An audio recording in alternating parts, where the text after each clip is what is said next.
법조팀 양일혁 기자와 함께 조금 더 자세한 얘기 나눠보죠. 스튜디오에 나와 있습니다. 어서 오십시오. 자, 양 기자, 그 수사가 시작된 게 8개월 전인가요? 그렇습니다. 지난해 6월 18일 정도에 본격적으로 특수부에 배당되면서 수사가 시작됐습니다. 그래서 8개월 정도 지나서 지금 사법농단의 꼭지점, 정점이라고 부를 수 있는 양승태 전 대법원장을 에 대한 이제 구속 기소함으로써 수사 결과를 지금 방금 발표한 걸 들으셨습니다. 예, 검찰이 뭐 수사가 쉽지는 않았을 것 같아요. 뭐라고 하던가요? 저희가 수사하면서 중간중간에 검찰 관계자들에서 취재를 하면서 만나봤는데 한 핵심 관계자가 이런 말을 했습니다. 지금까지 자신이 해본 수사 중에서 가장 어려운 수사였다. 이것이 바로 그 사법농단 수사가 얼마만큼 어려웠고 그리고 폭넓게 진행될 수밖에 없었는지에 대한 고충을 한마디로 집약해서 드러내는 것이라고 볼 수 있겠습니다. 네, 이게 뭐 단순히 전직 대법원장을 수사 대상으로 삼아서 어려웠던 건 아닐 것 같아요. 네. 그러니까 수사하기 어렵다는 건 그만큼 증거 찾기가 어렵다, 뭐 이런 거 아니겠습니까? 그렇습니다. 왜냐하면은 대법원 재판, 독립성 이런 것들이 강조되고 있고 그리고 법원 행정처 내부의 기밀 문서들 그리고 내부의 법관들이 어떻게 말을 맞췄는지 이 부분에 대한 수사를 하기 위해서는 압수수색이 필수적이었는데 그동안 여기 수사 결과에도 아마 언급을 할 겁니다만은 그동안 수차례 그 압수수색 영장이 기각됐고요. 90%가 넘었다는 그 보도가 전전에 간간히 있었었죠. 예, 기각률이 90%가 맞습니다. 넘었다. 네. 그리고 압수수색뿐만 아니라 구속영장 또한 번번이 기각되기도 했었고요. 박병대 고영한 전 대법관 경우가 대표적이죠. 그렇기 때문에 수사에도 어려움을 겪었음이 충분히 짐작이 됩니다. 그럼에도 불구하고 8개월 동안 수사를 진행했고 뭐 정점이라고 할 수 있는 양승태 전 대법원장에 대해서는 47개의 혐의가 적용이 됐어요. 그렇습니다. 네. 그 혐의가 크게 두 가지 축으로 나눌 수는 있습니다. 네. 그 재판 개입한 혐의, 상고법원 도입을 위해서 물론 이루어진 것이고요. 그다음에 두 번째는 재판부 내부에 대한 비판적인 목소리를 낸 법관들에 대한 블랙리스트를 작성한 혐의 등이 있습니다. 이 공소장 분량만 해도 상당할 것 같은데 그 공소장이 지금 언론에 배포가 됐습니까? 공소장은 공개가 안 되고 있습니다. 예전에는 입수를 하는 거죠. 입수를 하는 건데 쉽지는 않습니다. 요즘에는. 그 검찰에서 쉽게 뭐 공개하지도 않고 있고요. 더 이상은 왜냐하면 뭐 실명 공개도 문제가 될 수 있고 정보 공개 문제가 될 수 있기 때문에요. 네. 근데 뭐 300쪽에 육박한다 이런 얘기가 취재진으로부터 나오던데. 취재를 해봤더니 이제 공소장의 분량이 300쪽에 육박한다. 290 몇 쪽인데 300쪽에 거의 가깝다고 합니다. 근데 이 분량이 상당히 의미가 있는 것이 양승태 전 대법원장의 구속영장 청구서를 봤을 때 260쪽 분량이었는데 이것보다도 훨씬 많고 그다음에 임종원 때보다도 50여 쪽이 많습니다. 또 박근혜 전 대통령 국정농단, 사법농단에 앞서서 국정농단이 있었는데 그때보다 2배 정도 분량이 많고요. 이명박 전 대통령 때보다는 무려 4배가량이 더 많은 분량입니다. 그만큼 양 전 대법원장이 사법농단이라는 이 사건 자체에 뭐 두루두루 관여했다 뭐 이런 방증 아닐까요? 그렇습니다. 사법농단 의혹의 정점이다. 사법농단 의혹의 꼭지점이다. 이런 식의 수식어가 양 전 대법원장의 그 폭 넓고 깊게 얼마나 혐의에 관여했는지를 드러내주는 주된 표현이라고 할 수 있겠습니다. 이게 정점에 있는 그 직위상으로 정점에 있는 사람이다 보니까 보통은 이제 보고받고 지시하고 그랬는데도 이제 보고만 받았다 또는 지시 없었다 이런 주장을 하지 않습니까? 이번에 검찰이 그 수사 성과라고 한다면 이게 직접 움직인 그런 증거를 찾았다는 거 아니겠어요? 그 부분이 가장 중요한 포인트인 것 같습니다. 구속영장 발부에도 가장 핵심이 된 요소이기도 한 것 같고요.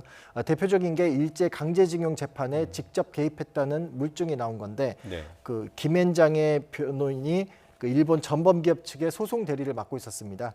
그때 김앤장이 변호인을 한상호 변호사를 직접 만나서 재판 지연 과정에 대해서 논의한 정황이 드러났는데 이게 김앤장 압수수색 했을 때 관련된 문건이 나왔습니다. 그리고 심지어 그 대법원장의 집무실에서도 관련된 재판 지연 전략에 대해서 논의하기도 했거든요. 그 사법농단 수사 핵심 관계자는요, 그 양승태 전 대법원장의 지문이 여기저기에 묻어 있다. 이런 표현을 했습니다. 그만큼 직접적으로 관여했기 때문에 혐의 입증에는 그만큼 자신감을 보이기도 했었습니다. 결국 이제 법정에서 뭐 이 증거가 채택되는지 여부가 관건일 텐데 앞으로 이제 구속 기소가 됐으면 재판은 어떻게 진행되는 겁니까? 재판 같은 경우에는 굉장히 더 수사보다는 더 까다로운 부분이 될 수 있습니다. 왜냐하면요. 그 사건이 배당될 수 있는 곳이 서울중앙지법 형사합의부가 있는데 16곳 정도 된다고 합니다. 근데 문제는 이 가운데 사법농단 의혹에 연루되지 않고 연고도 없는 재판부를 찾아야 된다는 데 있죠. 연루가 돼 있다면 그만큼 재판의 공정성에 대해서 의심을 받을 수밖에 없기 때문입니다. 네.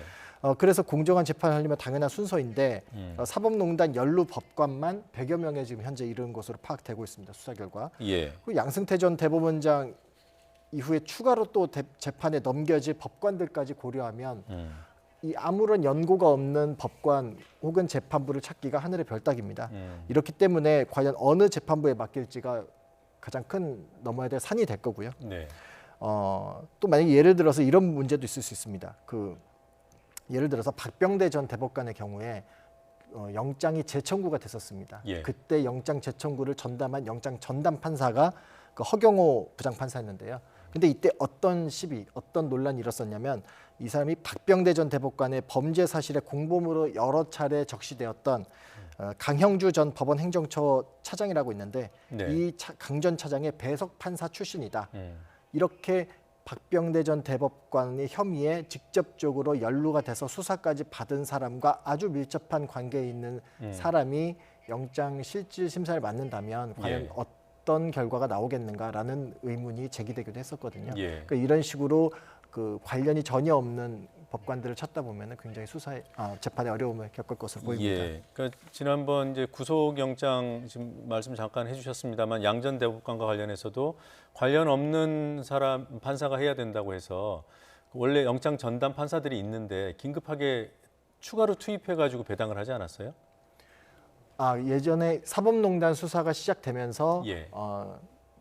명수가 모자라니까 그것도 추가로 더 선임을 할 필요가 있겠다라고 예. 해서 긴급하게 2명이 더 추가로 배치가 된 적이 있습니다. 예. 이번에는 이렇게 뭐 특별재판부까지는 아니더라도 판사의 인사 이동이라든가 이런 것들을 거쳐서 재판부 배당할 가능성은 전혀 없나요? 고려할 겁니다. 또 기피 신청, 또 제척제도 뭐 이런 예. 것들이 다 마련이 돼 있으니까요. 네. 그리고 사법농단 수사가 완료되면서 이미 중앙지법에서도 재판부를 추가 증설해가지고 네. 일부 배치하기도 했습니다. 예.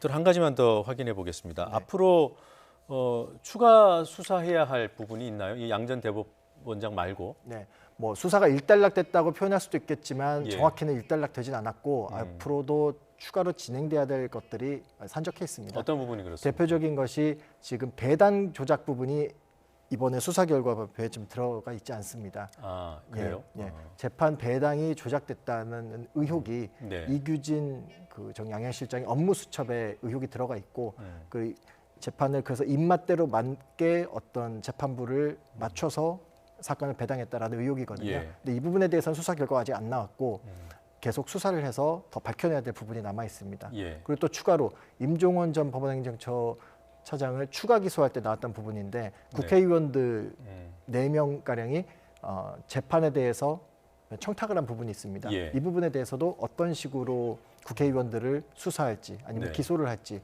부분에 결정을 내려야 되는데 이 부분들이 네. 아직 남아 있고 또 네. 마지막으로 무엇보다 조사한 의혹만 연루된 법관들만 100여 명에 이르는데 예. 이들 법관들을 어디 규모까지 어느 선까지 재판에 넘길 것인지 이 부분에 대한 부분이 아직 숙제로 남아 있습니다. 그러니까 지금까지 기소된 사람은 뭐 정점인 양승태 전 대법원장 그리고 그 밑에 박병대 고영한 네. 그리고 임종원 차장까지만 돼 있는 거죠. 그렇습니다. 일반 판사들은 한 명도 기소가 아직은 안 된 거고요. 아직 안 된 걸로 알고 네, 있습니다. 알겠습니다. 앞으로도 수사 상황 많이 확인되는 대로 또 전해주시기 바랍니다. 고맙습니다.